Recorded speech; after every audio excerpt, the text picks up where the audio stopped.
Hi, I'm Jenny Champoux. I'm the director of the Book of Mormon Art Catalog, and we're here today with Dr. Kenneth Alford. Welcome. Thank you. Dr. Alford is a professor of church history and doctrine at Brigham Young University. He retired as a colonel from the United States Army in 2008, and he holds degrees in political science, international relations, and computer science. And his current scholarship looks mostly at American history and Latter-day Saint scripture. Right, with an emphasis on Latter-day Saint military contributions. Okay, interesting. Thank you. And this is especially fun for me because Dr. Alford and I recently wrote a couple of companion articles that were in the Religious Educator Journal about the Book of Mormon Art Catalog, and we're so grateful for his support of this project. Thanks. It's a great project. Thank you. So today we're looking at Moroni 7 through 9, and we're here in the Harold B. Lee Library on BYU campus in Provo. And the panel behind us is here in the library. It's by Avard Fairbanks. It was done in 1961, and it shows Mormon and Moroni. It's a relief sculpture carved in pink Minnesota granite, and hopefully you can see some of that pink hue coming through in the video. So Dr. Alford, first, can you just tell us a little bit about what's happening in these Moroni chapters and who these people are that we're looking at? Sure, if it's okay, I'm going to go back into the Book of Mormon in the Book of Mormon. Okay. In chapter 6, verse 6, Mormon writes, he says, "Therefore I made this record," talking about the Book of Mormon, "out of the plates of Nephi and hid up in the hill Cumorah all the records which had been entrusted to me by the hand of the Lord. Save it were these few plates which I gave unto my son Moroni." And that's what we see here. Down at the bottom, our chairs are hiding it, for which we apologize. But there are plates stacked at Mormon's feet, and he is handing just one set of plates to his son Moroni. And so it's actually Mormon chapter 6, verse 6 that kind of sets the scene for this. Okay. But in Moroni chapter 7, which, by the way, is just one of my favorite chapters in all of the standard works. So I really appreciate the opportunity to talk about this one. And before mentioning just a little bit about Moroni 7, there's a tiny little evidence, at least I consider it that way. I don't know if other folks do, but there's a tiny little evidence in Moroni 7 that to me says this work is translated and not outlined and organized and written by Joseph Smith. Okay. And what it is in chapter 7, Moroni says, "And now I, Moroni, write a few of the words of my father Mormon." So Moroni has taken those first 6 chapters to tell us about what the church was like before the end of the Nephite nation.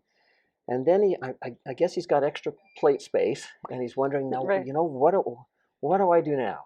And there's really not anybody to talk with. And so he goes, I've got some letters from Dad. And so he puts chapters 7 and 8 are an epistle from Mormon, his father. But the thing that's the little evidence to me is when you go to chapter 9 in the Book of Moroni, there's a little teeny heading there leading into chapter 9, and it says, "The second epistle of Mormon to his son Moroni." But if you go back to chapter 7, there isn't a similar note that says the first epistle of Mormon to his son Moroni. And to me, I can just kind of see Moroni sitting around thinking, boy, what do I put? I'm writing to the Lamanites and future Gentiles. I want things that are of most worth. I've got this letter from Dad. He puts in chapter 7 and 8, and then he probably goes, you know, I really like that the Spirit confirmed that was a good thing. I've got a second letter, but let me tell him this is a second letter. Okay. But if Joseph had been engineering that, I think he would have given us a little tag that said first letter from Mormon and then second letter from Mormon. But it's not there. To me, it's just a tiny little evidence that this is a translated work and not a work done by Joseph. Oh, that's interesting. I hadn't really ever noticed that missing first letter note there. Thank you. I didn't notice it for many, many years, but I think it's kind of a fun thing. And so this chapter, just to highlight it doctrinally, chapter 7 is just, it's so wonderful and so rich. If you go to scriptures.byu.edu and look up Moroni 7, you'll see how many hundreds of times this chapter has been quoted in General Conference. It's an often quoted chapter. And so let me just share, I'm just going to cherry pick through the chapter and share just some wonderful things that are in here. Okay. it begins in verse 2, and he talks about the gift of his calling, the gift of God's calling to him. And I love that little phrase because each time you get a calling from the Lord, it is a gift. You learn new skills, you get to do new things. It's just like a little gift from the Lord. And that phrase doesn't appear anywhere else in scriptures. And then in verse 3, he talks about being peaceable followers of Christ. And boy, in this day and age, could we not use more peaceable followers of Christ? Right. And then he compliments his son Moroni in verse 4. He says, I judge you because of your peaceable walk among the children of men. You've just gone through the destruction of your nation, but you, Moroni, have a peaceable heart. And I just think that's helpful for these latter days, that we can go through these days with a peaceable heart. And going to verse 12, Mormon says, all things which are good cometh of God. That just makes it really simple. Yeah. And he elaborates on that in verse 13. He said, that which is of God inviteth and entices to do good continually. Everything which inviteth and entices to do good and love God and to serve him is inspired of God. It's just a wonderful standard. Just a wonderful standard. And then in verse 15 he says, but Moroni, and he's telling each of us too, it's given unto you to judge, that you can know, you have to decide, is this good or evil? And you get to decide. And then it says, the Spirit of Christ, the light of Christ, is given to every man that he may know good from evil. And then he specifically calls it the light of Christ in verse 18. Okay. And we are encouraged then in verse 21 to lay hold on every good thing. And he reminds us in verse 24, once again, that all things which are good cometh of Christ. Just everything good comes from Christ, whether it's light, knowledge, truth, gospel principles. I mean, it all comes from Christ. And then he goes into a discussion about miracles, and we won't take time to talk about that now, but he talks about the role of faith in all of that. And then he talks about hope and faith and charity. And he says in verse 42, without faith there can't be any hope. And then he said, you need to have charity in verse 44. And then that wonderful verse in verse 45. And charity suffereth long and is kind, and envieth not, and is not puffed up, seeketh not her own, is not easily provoked, thinketh no evil, rejoiceth not in iniquity, but rejoiceth in truth, beareth all things, believeth all things, hopeth all things, endureth all things. Sounds kind of like an article of faith, doesn't it? Paul wrote some similar things. And then in verse 46, 3 words that I think every sister in the church knows: charity never faileth. Right. And it comes right out of Moroni chapter 7. And then that wonderful definition in verse 47, charity is the pure love of Christ. He ends in verse 48 by saying, pray unto the Father, ask for these things, ask for hope and faith, and seek charity. And then I love this closing thought. He says that when he, Christ, shall appear, we shall be like him. We each need to be justified of our sins, but also sanctified to become holy like Christ. I just think chapter 7 in Moroni, just the most wonderful chapter. Chapter 8's great and gives important doctrine about not baptizing children. But for me, I'm so grateful Moroni put chapter 7 in. Oh, thank you so much for sharing those scriptures. And I agree. And I think it helps me looking at this panel even more to think about the spiritual instruction that these men gave to us through all these thousands of years that's come to us. I noticed that in the Book of Mormon art catalog, there are many images of Mormon and many images of Moroni, but only a handful of the two of them together. And that's one thing I really love about this piece. Can you talk to us more about the art here and the artist, Fairbanks? Well, this piece is done, and by the way, I've got a connection with this piece that goes back 50 years. Okay. Because this used to be, now if you come to BYU, this is in the library because they have a new atrium entrance. Right. But this used to be right near the front doors on the north of the library. And this was the spot where you met someone. When there used to be a very large globe here, about 8 or 9 feet tall.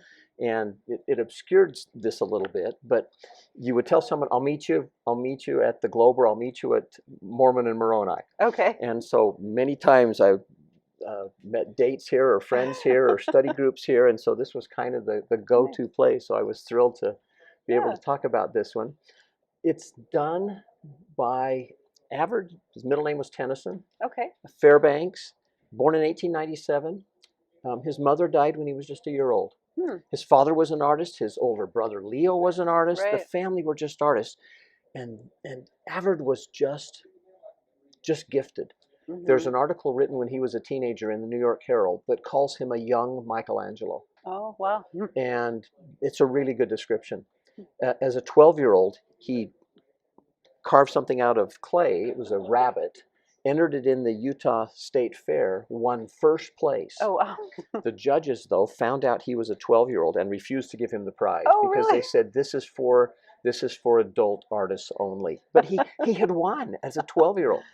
Shortly after that, he went to Europe. Went to New York with his father, then went to Europe as a young man. He was actually in Europe in France when World War I broke out. Wow.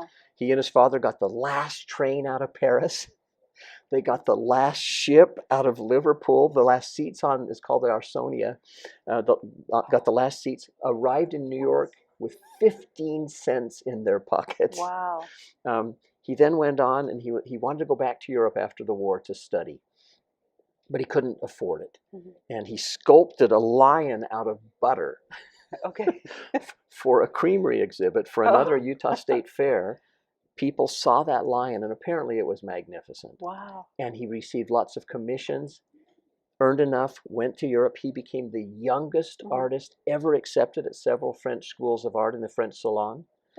I mean, just amazing. He's done over 100 major works. The Supreme Court building has one of his sculptures. Yeah. The U.S. Capitol building. He's the only artist with 3 statues in the U.S. Capitol. Wow. He's got artwork in state capitals in Washington and Utah and Wyoming and North Dakota. And I mean, he's just, and when it comes to the church, he's the guy that did the Angel Moroni on the Washington, D.C. temple, the Denver temple, the Sao Paulo temple. I mean, it's just numerous other temples. He did the very famous John the Baptist Aaronic priesthood restoration sculpture, the Melchizedek priesthood sculpture, the 3 witness reliefs. I mean, just on and on and on. He's just had a huge influence. And so I love that he was willing to do this for the library. And just a fun thing, especially for those of us here at BYU, there's 1 on the right and 2 on the left. And if you look closely, they are Ys. And we are at BYU. I just love that. But the symbolism here, he talked about this. If you look at Mormon's breastplate, he's got a sun, and that represents the celestial kingdom. And he's also got 3 bars in Mormon's breastplate, and those represent the degrees of glory. He's got kind of a Mesoamerican look to it. He's included the plates. This is the Hilcomore representative of where Moroni will place the plates. He's got some kind of symbology around the side that gives it kind of a Mesoamerican kind of feel. And it is very much a companion piece to the Lehi and Nephi panel that's on the other side of the entranceway to the library. Right, right. Yeah, and it's interesting because I don't know that I'd really thought about it, but seeing these 2 panels here together makes me think about how the Book of Mormon opens with this very important father and son, and then closes with this father and son relationship. I think that's really beautiful, and I like the way these artworks draw out that theme from the Book of Mormon. One thing I like too is Mormon is in the process of passing the torch. He's passing these plates, which now have 1,000-year history. And Mormon has done so much for the plates and is so talented and such a wonderful prophet. But I love that Fairbanks has Mormon looking up to Moroni because it's being passed forward, and it's now Moroni's responsibility Right. And I also like that Moroni has the plates with both hands. Dad, I'm fully Oh, invested in this. yeah. I've Yeah. got it. Yeah, I'm you do not going feel to drop that. it. Yeah. Yeah, you do feel like a reverence and a Yeah. carefulness with how he's holding them. Yeah. It's just I just think this is like I say, I've loved this piece for 50 years. Yeah. Well, anything else you want to add or I would just say it's just good art is just a way to help see the scriptures Mhm. and those truths in another way. Mhm. And especially good art like Fairbanks did. I haven't found anything that Fairbanks did that I don't like. Let me just share one other story about Please, Fairbanks. yeah. You've seen the Dodge Automobile Company. You've seen the Ram, Okay. and they have their Dodge Ram truck. What most people don't know is the Ram became associated with Dodge because of Fairbanks. I didn't know that. They invited him to Mr. Chrysler, Okay. which Dodge was one of their brands. Mr. Chrysler said, we need something, we need to put a hood ornament on our cars because our cars are good just like Rolls Royces. And Rolls Royce had that very dramatic hood ornament. So they contacted Avard Fairbanks and said, come up with a hood ornament for us. Okay. So he went to the Chrysler headquarters and he said, I sketched jaguars and bears and all kinds of things. And he said, I came upon a ram. And he said, this ram, he said, I sculpted it out of clay and showed it to them. And Mr. Chrysler came in and said, what the devil has that got to do with my car? So Avard Fairbanks famously said, well, when people see a ram charging towards them, the first thing they think of is Dodge. Oh. And apparently the head of the company liked that, got a chuckle out of it and said, that's our mascot. Wow. And so that's how Dodge got associated with Ram. It was through a Latter-day Saint artist who sculpted the Ram for them. I just think that's a fun story. That is. I would also mention Avard Fairbanks sculpted and did various artwork for 80 years. Wow. He had degrees from Yale and Oregon. He taught at the university level before he had an undergraduate degree. They asked, he was so good, they just put him on their faculty. And then he went and got the degree from Yale. Oh, wow. He got a PhD eventually in anatomy. Okay. He was asked, he's the guy that started the fine arts department at the University of Utah. Oh, okay. They brought him in, I think it was 1947, and brought him on the faculty and said, welcome here, and please start a new college. We'd like a college of fine arts. And so he's the guy that did it. Amazing. Just a really, really versatile, creative, and amazing individual. And I love that BYU is able to benefit from some of his artistic works. Yeah. Well, I hope if you're on BYU campus that you stop and take a closer look in person. It is really neat to see this up close in person. Absolutely. Thank you so much for sharing these scriptures and all this great information about Fairbanks and your own reaction to it. Thank you.